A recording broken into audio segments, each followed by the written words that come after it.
বিসমিল্লাহ বলে হাতটা ঢুকাই দাও যা আছে কপালে।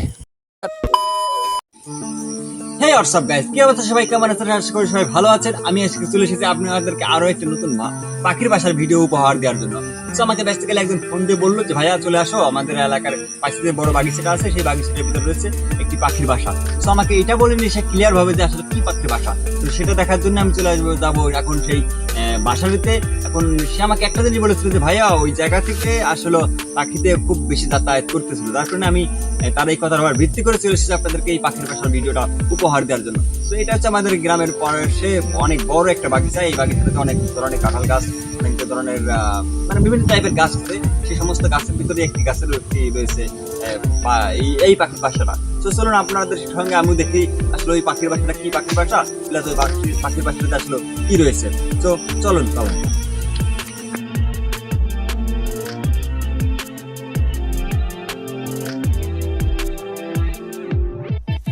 ফাইনালি আমরা কিন্তু সেই গাছের খুবই কাছে চলে এসেছি।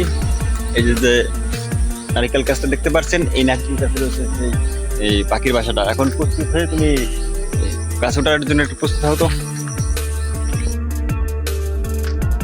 তারপর তাকে গাছ ওঠার জন্য আমি প্রস্তুত করলাম। আর উপরে যে ফুটাটা দেখতে পাচ্ছেন আসলে এই ফুটাতে রয়েছে পাখির বাসা। কি পাখির বাসা আমি নিজেও জানি না।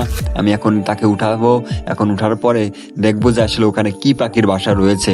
সো আমার কাছে মনে হচ্ছে এখানে ভালো একটা জাতের পাখির বাসা হতে পারে, যখন যারা কারণ এটা অনেক জঙ্গলের মাঝে সেহেতু একটা ভালো পাখির বাসা হতে পারে, যেমন টিয়া পাখি বা ঘুঘু পাখি এই টাইপের পাখির বাসা হতে পারে।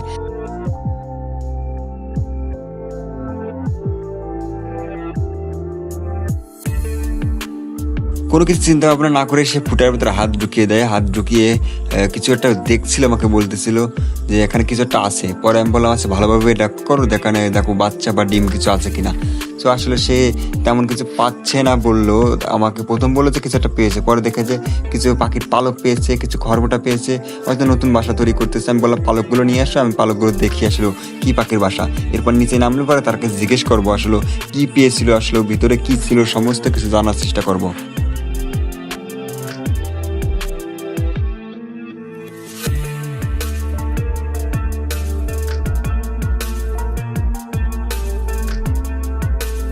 আচ্ছা আচ্ছা, যদি উপর থেকে তো গাছের তুমি উঠলা, গাছের উপরে উঠে তুমি কি দেখতে পেলা?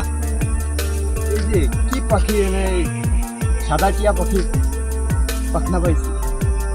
আচ্ছা, ওই আর কোনো ডিম বাচ্চা কোনো কিছু ছিল না? না, না কিছুই ছিল না, খালি খড়কুটো ছিল আর সাদা পাখির এই টিয়া পাখি, এই টিয়া পাখির পছন্দ পাইছি।